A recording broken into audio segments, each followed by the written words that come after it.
உங்க குழந்தை சூப்பர் இன்டெலிஜென்ட்டா ஜீனியஸா வளர போறாங்க அப்படிங்கிறத முன்கூட்டியே தெரிஞ்சுக்க முடியுமா? எஸ்ங்க. சில க்ளூஸ், முக்கியமா இந்த 5 க்ளூவை வச்சு நம்மளால முன்னாடியே தெரிஞ்சுக்க முடியும். என்னன்னு பார்த்துடலாமா? கியூரியாசிட்டி, ஏர்லி பிரெயின் ஸ்பார்க், கண்களும் காதுகளும் கீனா அப்சர்வ் பண்றது, ஒரு பொருளையோ பெரியவங்களையோ அடல்ட்ஸையோ நல்லா ஃபாலோ பண்றது, சின்ன சவுண்டுக்கு கூட ரெஸ்பாண்ட் பண்றது, நல்ல பாசிட்டிவா இன்டராக்ட் பண்ண ஆரம்பிக்கிறது, ப்ராப்ளம் சால்விங், ஒரு பொருளையோ ஆப்ஜெக்டையோ ரீச் பண்றதுக்கு எடுக்கிறதுக்கு பல்வேறு வகையில ட்ரை பண்றது, ஒரு டாயை அசம்பிள் பண்றது, மறுபடியும் பிரிச்சு மறுபடியும் அதுக்கேற்ற மாதிரி கரெக்டா ஃபிக்ஸ் பண்றது, இதெல்லாமே அதோட எடுத்துக்காட்டு தான்.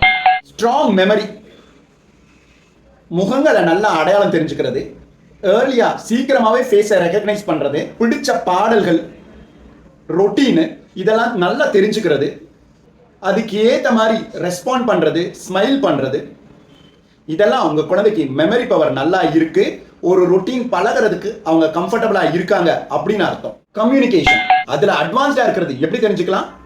சீக்கிரமாவே பேப்ளிங் சவுண்ட்ஸ் வர்றது, நம்ம பேசினா குழந்தை அதுக்கான ரெஸ்பான்ஸை ஒன்று செய்கையிலையாவது இல்ல சிரிப்புலையாவது இல்ல உச்சரிப்புகள், பேச்சு, மழலை இதெல்லாம் சீக்கிரம் டெவலப் பண்ணுச்சுன்னா. சஸ்டைன்டு ஃபோக்கஸ், ஒரு பர்டிகுலர் பொம்மையோ ஒரு பொருளையோ வச்சுக்கிட்டு நிறைய நேரம் விளையாடுறது, அந்த ஒரு டாயை வெவ்வேறு விதமா அடுக்கி விளையாடுறது, ஸ்டாக்கிங் த டாய்ஸ்னு சொல்லுவாங்க இல்லையா, ஒண்ணுக்குள்ளார ஒன்று போட்டு அசம்பிள் பண்றது, அதை பிரிச்சு விளையாடுறது, இதெல்லாம் பண்ணினாங்கன்னா அவங்க ஃபோக்கஸ் நல்லா இருக்குன்னு அர்த்தம். சரி, இந்த 5 க்ளூவை விட மிக முக்கியமானது இப்ப நான் சொல்ல போறது தான். இது எல்லாத்தையும் விட பிக் டிஃபரன்ஸ் ஒருத்தங்களால பண்ண முடியும். தாய்னால மட்டும்தான். தாய் காமிக்கிற அன்பு, care, playing with the child, interaction with the child, இதுதான் அஸ்திவாரம் குழந்தை இன்டெலிஜென்ட்டா வளர்றது.